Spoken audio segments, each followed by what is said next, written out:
Hi friends, please subscribe to Amravati Media and press the bell icon for more latest updates. మళ్ళీ Kesineni brothers war, చంద్రబాబే referee. విజయవాడలో Kesineni brothers war మరోసారి తెరపైకి వచ్చింది. గత ఎన్నికలకు ముందే టీడీపీని వీడి వైసీపీలో చేరి పోటీ చేసి ఓడిపోయిన కేసినేని నాని రాజకీయాలకు గుడ్ బై చెప్పేశారు.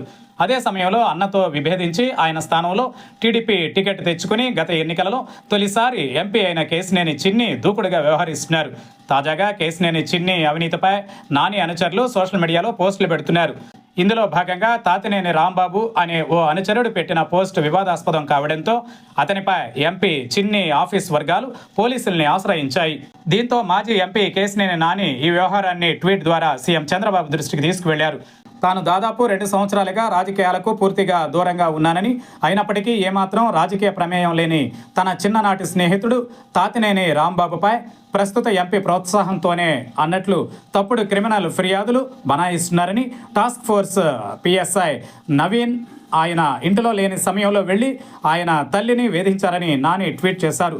ఈ ఘటన ఒక అమాయక కుటుంబాన్ని తీవ్ర మనోవేదనకు గురి చేస్తోందని, ఈ వేధింపులను అరికట్టడానికి రాజకీయ కక్ష సాధింపు చర్యల కోసం పోలీస్ యంత్రాంగాన్ని దుర్వినియోగం చేయకుండా చూడడానికి జోక్యం చేసుకోవాలని కోరారు. ఆ తర్వాత ఫేస్బుక్లో సోదరుడు కేసినేని చిన్ని అనుచరులను ఉద్దేశించి నాని స్వయంగా ఓ పోస్ట్ పెట్టారు. చిన్నిపై సోషల్ మీడియాలో పెట్టిన పోస్టులపై విచారణ అనే వార్తను కూడా దీనికి ట్యాగ్ చేశారు. విజయవాడ ఎంపీ కేసినేని చిన్ని అక్రమార్జన ద్వారా సంపాదించిన సొమ్ములో సుమారు 27 కోట్ల బ్లాక్ మనీ దొంగతనం వ్యవహారానికి సంబంధించి ఆయన పిఏలు మరియు కార్యాలయ సిబ్బంది కొందరు పరారీలో ఉన్నారని నాని తెలిపారు. అలాగే ఆ సొమ్ము రికవరీకి సంబంధించిన పరిణామాల్లో భాగంగా కేసినేని చిన్ని సమక్షంలోనే కొందరు సన్నిహితులు పరారీలో ఉన్న ఓ వ్యక్తిని తీసుకొచ్చి అతని చేతులపై యాసిడ్ పోశారనే ఆరోపణలు కూడా వినిపిస్తున్నాయని తెలిపారు. అయితే ఈ ఘటనకు సంబంధించి అధికారిక సమాచారం, ఇతర ఆధారాలు ఇప్పటివరకు వెలుగులోకి రాలేదని అన్నారు.